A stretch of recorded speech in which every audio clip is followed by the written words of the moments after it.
जय श्री राधे कृष्ण दोस्तों। आप देख रहे हैं अपना YouTube चैनल भक्ति योग। मार्गशीर्ष शुक्ल पक्ष की एकादशी को मोक्षदा एकादशी कहते हैं। यह एकादशी मोक्ष देने वाली है। इस साल मोक्षदा एकादशी तिथि रविवार रात 9:29 पर शुरू होगी।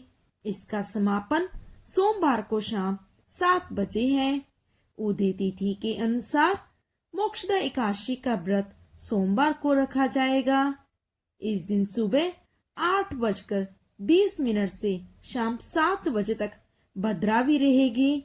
सुबह 6:56 से रात 11:18 तक पंचक रहेगा। वहीं अगले दिन सुबह 6:57 से सुबह 9:03 तक आप व्रत का पारण कर सकते हैं। मोक्षदा एकादशी सब पापों का नाश करने वाली है। इस दिन तुलसी की मंजरी तथा धूप दीप से भगवान दामोदर का पूजन करना चाहिए। दशमी और एकादशी के नियम का पालन करना चाहिए। एकादशी की रात को नृत्य गीत जागरण करना चाहिए। जिसके पितर पाप वंश नीच योनि में पड़े हैं वे इसका पुण्य दान करके मोक्ष को प्राप्त होते हैं।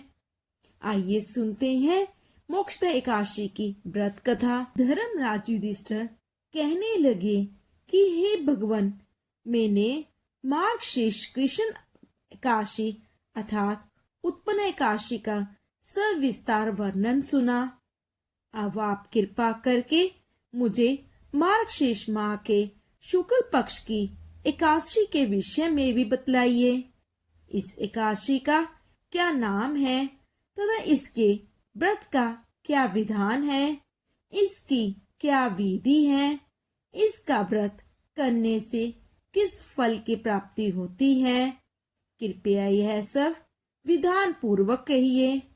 भगवान श्री कृष्ण बोले, मार्गशीर्ष माह के शुक्ल पक्ष में आने वाली इस एकादशी को मोक्षदा एकादशी कहा जाता है।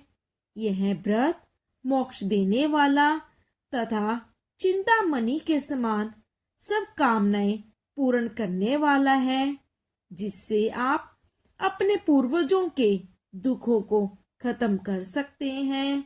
इसका महात्म मैं तुमसे कहता हूँ, ध्यान पूर्वक सुनो। धर्मराज युधिष्ठिर कहने लगे कि हे भगवान, मैंने मार्गशीर्ष कृष्ण एकादशी अर्थात उत्पन्न एकादशी का सविस्तार वर्णन सुना। अब आप कृपा करके मुझे मार्गशीर्ष माह के शुक्ल पक्ष की एकादशी के विषय में भी बतलाइए।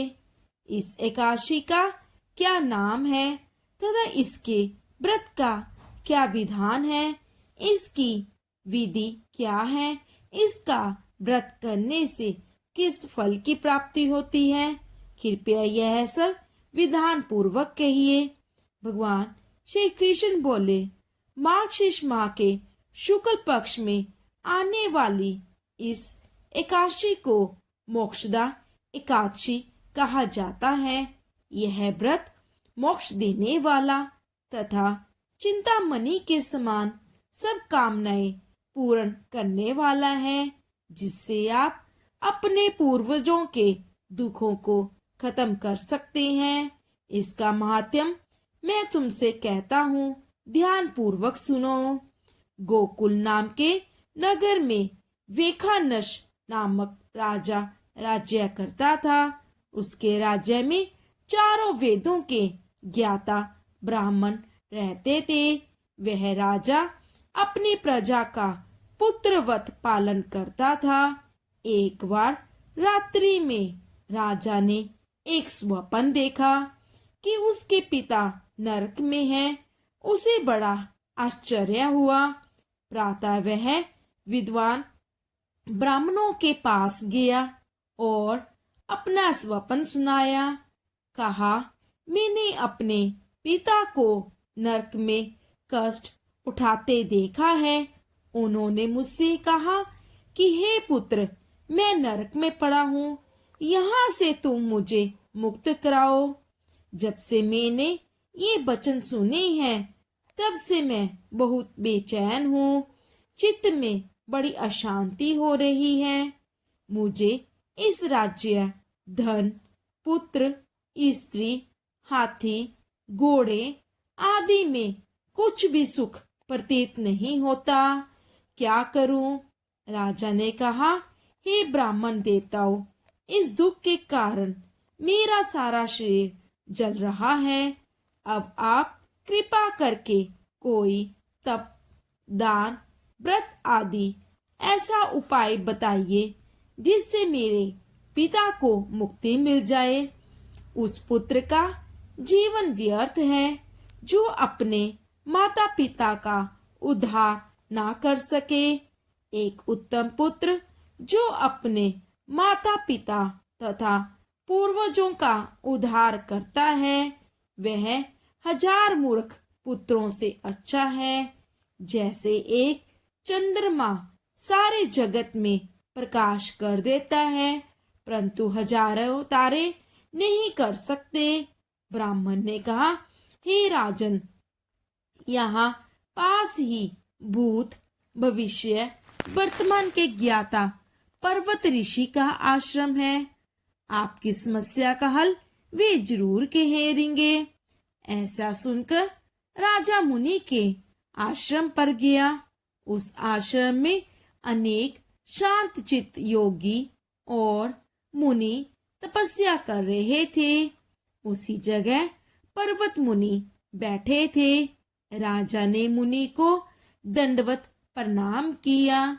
मुनि ने राजा से सांगोपांग कुशलता पूछी।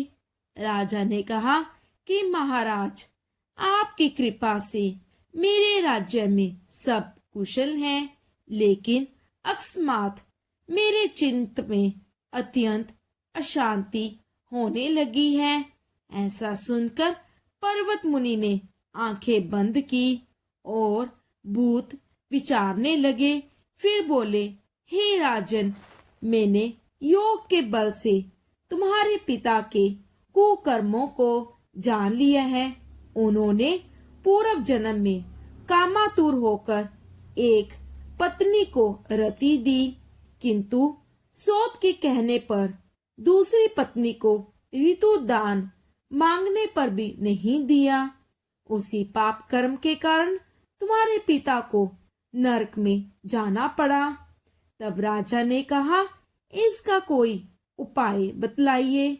मुनि बोले, हे राजन, आप मार्गशीर्ष एकादशी का उपवास करें और उस उपवास के पुण्य को अपने पिता को संकल्प कर कर दे दें।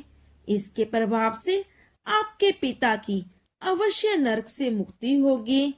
मुनि के ये वचन सुनकर राजा महल में आया और मुनि के कहने अनुसार कुटुंब सहित मोक्षदा एकादशी का व्रत किया।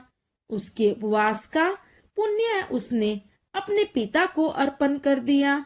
इसके प्रभाव से उनके पिता को मुक्ति मिल गई और स्वर्ग में जाते हुए वे अपने पुत्र से कहने लगे, हे पुत्र, तेरा कल्याण हो।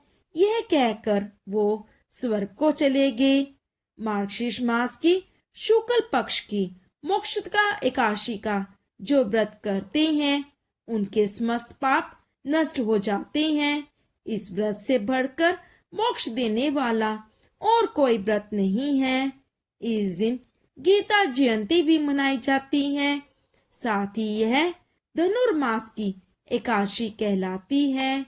अतः इस एकादशी का महत्व कई गुना और भी बढ़ जाता है। इस दिन से गीता पाठ का अनुष्ठान आरंभ करें और प्रतिदिन थोड़ी थोड़ी देर गीता अवश्य पढ़ें। तो ये थी मोक्षदा एकादशी व्रत कथा। उम्मीद है आपको ये कथा अच्छी लगे।